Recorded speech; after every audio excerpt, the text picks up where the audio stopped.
धुळे गुन्हे शाखेने शिंदखेडा येथील चोरांचा पर्दाफाश करून 4,68,557 रुपयांची चोरीचे आरोपींना अखेर जेलबंद केले आहे।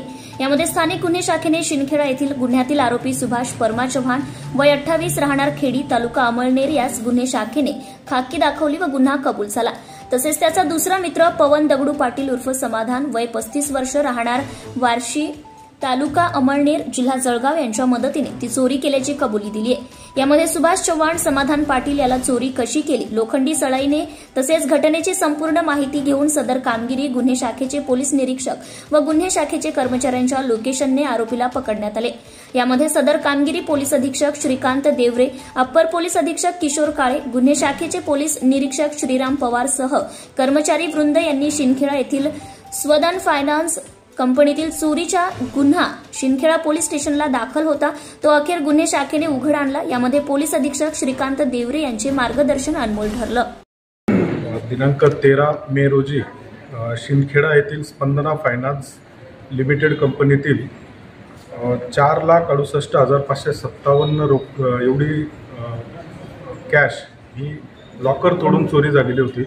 त्या अनुषंगाने शिंदखेडा पोलीस स्टेशन येथे गुन्हा दाखल होता।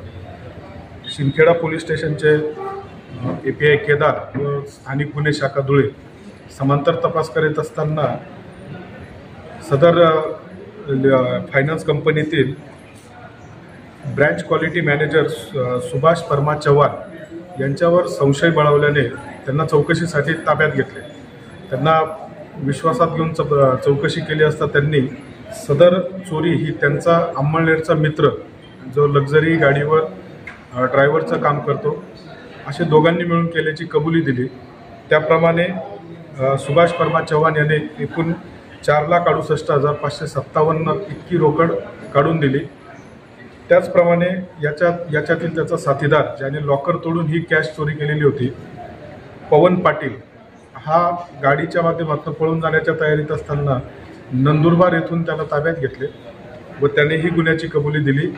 आज रोजी त्यांना दोघांना ताब्यात घेऊन व त्यांच्याकडील एकूण सर्व रक्कम ताब्यात सीज केल्यानंतर पुढील कारवाई कामी शिंदखेडा पोलीस स्टेशन येथे हजर करण्यात येते। Subscribe now and press the bell icon. Never miss an update.